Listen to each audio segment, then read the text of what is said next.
Tragedy at the Roloff circle, Chris's house fire, Amy injured, and fears of the worst. Hello, welcome back. USA series spoiler update, please subscribe now. A quiet evening turns into disaster. Chris Marek had always been known as the calm, dependable partner in Amy Roloff's new chapter after her divorce from Matt. His suburban house was a haven, warm, cozy, and filled with mementos of their life together. On that particular evening, Chris and Amy had been preparing for a small dinner gathering with close friends. Amy was in the kitchen, her laughter echoing as she prepared a signature casserole, while Chris tinkered in the garage. He had been testing out a cylinder heating unit, a newly purchased outdoor appliance meant for chilly Oregon nights. It wasn't a reckless move. Chris prided himself on being careful, but what no one knew was that the unit had a hidden defect.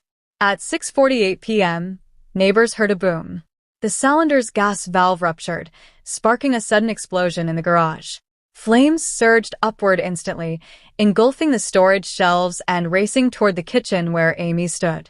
Amy's desperate fight. Amy had always been small in stature, but mighty in spirit. When the blast hit, she was knocked off her feet, slammed against the kitchen island.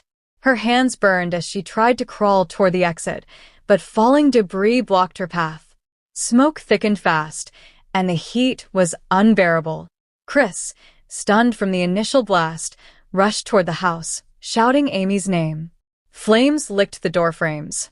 The windows began to shatter under the pressure of heat. Inside, Amy's cries for help grew weaker. For a terrifying moment, Chris thought he had lost her. The rescue.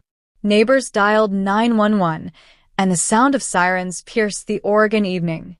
Before firefighters could even arrive, Chris made the most desperate decision of his life. Wrapping his jacket around his head and arms, he charged into the inferno. He found Amy unconscious near the pantry, smoke inhalation already overwhelming her.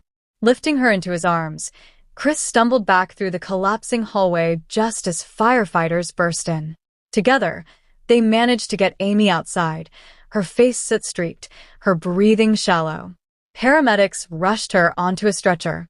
The last thing Chris saw before she was loaded into the ambulance was Amy's hand twitching weakly in his.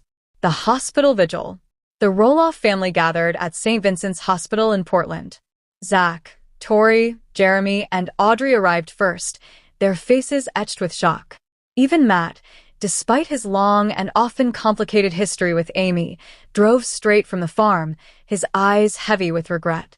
Doctors confirmed the worst fears.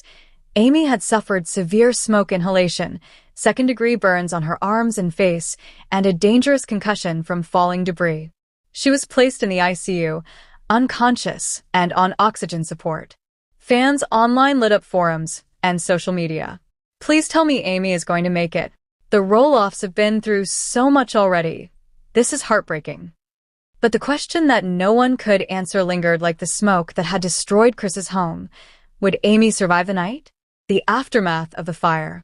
Investigators concluded that the cylinder unit had indeed malfunctioned, triggering the catastrophic explosion.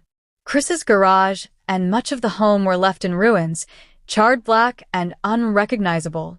I keep replaying it in my head, Chris told a close friend. If I had checked it one more time, if I had just left it outside instead of in the garage. Guilt consumed him, even as others reassured him that he had been as careful as anyone could be. Insurance companies began their own investigations, but Chris cared little about compensation. His only concern was Amy, lying silent in a hospital bed. Family tensions resurface. The fire didn't just test Amy's resilience, it reopened old wounds in the Roloff family. Matt, pacing the waiting room, clashed with Chris. You were supposed to keep her safe. How could you let this happen? Chris, broken but defensive, shot back. I saved her, Matt. If I hadn't gone in, she'd be dead already. Zach and Jeremy stood between them, urging calm, though their own anger simmered. Tori and Audrey tried to comfort one another, though both were terrified of explaining the situation to the grandchildren, who adored Grandma Amy. It was tragedy that magnified every fracture in the family. The community responds. Within 24 hours, fans of Little People, big world created online prayer groups and GoFundMe pages. Messages of hope poured in from across the world. Amy, you've always been a fighter. Don't give up now. Chris, stay strong. We're with you. Neighbors brought food to the hospital, and the TLC crew, though no longer filming full-time, offered support. Everyone who had ever been touched by Amy's story felt the weight of her fight for survival. Amy's silent struggle. In her hospital bed, Amy's body was still. Machines beeped rhythmically, each sound a reminder of the fragility of life. Doctors warned that recovery would be long and uncertain. Chris stayed by her side day and night, holding her hand, whispering words of love. We still have so many adventures left, Amy. You've got to pull through. Matt, sitting quietly in the corner one night, stared at his ex-wife and whispered, "We fought too much, Amy. I never thought this is how I'd see you. Broken, fighting for air. Please don't leave us." Will she survive? As days stretched on, Amy's condition wavered. At one point, alarms blared, her oxygen dropping dangerously low. Nurses rushed in, pushing Chris and the family out into the hallway as chaos unfolded inside. Zach collapsed into Tori's arms. "I can't lose her. Not like this." Jeremy, usually composed, broke down sobbing. "She's our mom. She's supposed to see our kids grow up." Minutes later, the doctor emerged. "She's stable for now." Relief swept through the family, but the uncertainty lingered. A turning point. On the fifth night, as Chris held her hand, Amy stirred.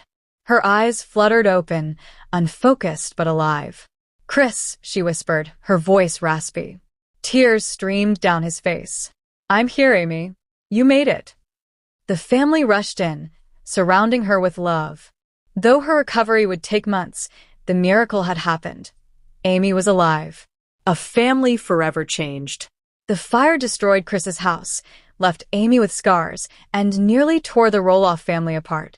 But it also forced them to confront what truly mattered: love, forgiveness, and resilience. Amy's survival became not just her victory, but a testament to the strength of the Roloffs and their extended family. The question, "Is she dead?" that had haunted everyone for days finally had an answer: no. Amy Roloff lived, and her story would continue.